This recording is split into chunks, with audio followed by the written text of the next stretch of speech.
జిల్లా వేంపల్లిలో ముందస్తు మహాశివరాత్రి వేడుకలు భక్తి శ్రద్ధలతో ఘనంగా నిర్వహించారు.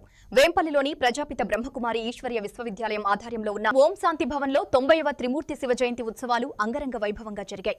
ఈ కార్యక్రమంలో భాగంగా కైలాసగిరిపై శివ పార్వతులు బ్రహ్మ సరస్వతి స్వరూపాలు భక్తులకు దర్శనమిచ్చాయి. ముందుగా వేంపల్లి పంచాయతీ ఈవో నాగభూషణ్ రెడ్డి ఓం శాంతి భవన్ నిర్వాహకులు కలిసి దీప ప్రజ్వలన చేశారు. ఈ సందర్భంగా నిర్వాహకులు విజయ, త్రివేణి, సౌమ్య మాట్లాడుతూ శివరాత్రి పండుగ విశిష్టతను వివరించారు. అనంతరం భక్తులకు తీర్థ ప్రసాదాలను పంపిణీ చేశారు. ఈ వేడుకలకు పెద్ద సంఖ్యలో భక్తులు తరలివచ్చి ఆధ్యాత్మిక ఆనందాన్ని పొందారు.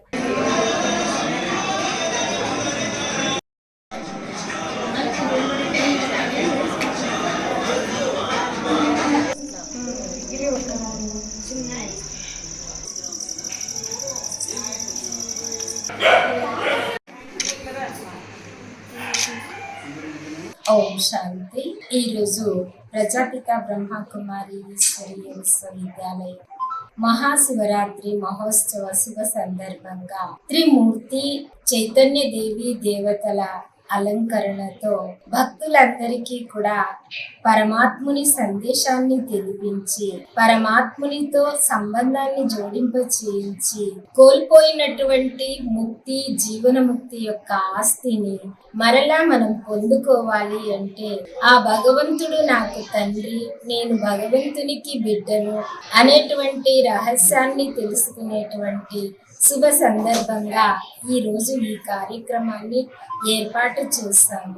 మరి దీనిని త్రిమూర్తి శివ జయంతి మహోత్సవము అని కూడా చెప్తారు. ఎందుకంటే పరమాత్ముడు కలియుగ అంతిమ సమయంలో, కృతయుగ ప్రారంభ సమయంలో, 2 యుగాల మధ్య సమయంలో సంధి చేసుకొని వచ్చి సత్యమైనటువంటి సత్య గీతా జ్ఞానాన్ని, సహజ రాజయోగాన్ని నేర్పించి భక్తుల జ్ఞాన 3వ నేత్రాన్ని తెరిపించి అజ్ఞాన అంధకారాన్ని జ్ఞాన ప్రకాశంలోకి ఎప్పుడైతే ప్రతి ఒక్కరూ తెచ్చుకుంటారో అప్పుడు మానవ జీవితమే దైవీ జీవితంగా మలుపు తిరుగుతుంది. ఒకప్పుడు మన భారతదేశము చైతన్యమైనటువంటి దేవీ దేవతలు కొలువై ఉండేటువంటి దేశము అని చెప్పేటువంటి వారు. అంటే ఒకప్పుడు అనగా సత్యయుగంలో మనమే దైవీ గుణాలు, దైవీ శక్తులు కలిగినటువంటి చైతన్య దేవతామూర్తులుగా ఉన్నాము. అయితే కాలక్రమేణా యుగాలు మారే కొద్దీ మానవునిలో దైవత్వము అసురత్వంగా మారిపోయింది. ఇప్పుడు మరలా ఈ అసురత్వాన్ని దైవత్వంగా మార్చుకోవాలి అంటే పరమాత్ముడు ఎవరు, నేను ఎవరు అనే యథార్థ సత్యాన్ని తెలుసుకొని పరమాత్మునితో సంబంధాన్ని జోడింప చేసుకొని మరచిపోయిన మన ఆత్మ యొక్క జీవన చరిత్రను ఇప్పుడు ఇక్కడ పరమాత్మ మనకి రాజయోగం ద్వారా నేర్పిస్తూ ఉన్నారు. అందుకే త్రిమూర్తి రచయిత శివ అనేసి చెప్పబడుతుంది.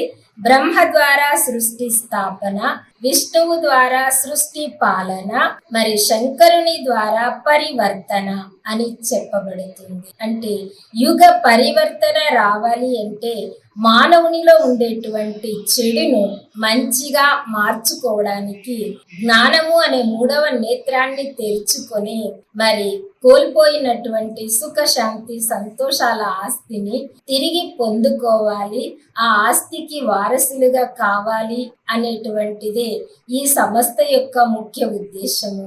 ఇక్కడ ఏ మానవులు నేర్పించడం లేదు, ఏ సాధు సన్యాసులు నేర్పించడం లేదు, ఏ గురువులు నేర్పించడం లేదు. సత్యమైనటువంటి సద్గురువు పరమపిత శివ పరమాత్మ సత్యం, శివం, సుందరం అయినారు. శివ అనగా కళ్యాణకారి, మంగళకారి, శుభకారి అయినారు. రాత్రి అంటే అజ్ఞాన అంధకార రాత్రిని జ్ఞాన ప్రకాశంలోకి మలుచుకునేటువంటి సమయమే శివరాత్రి యొక్క ఆధ్యాత్మిక రహస్యమే. ఓం శాంతి.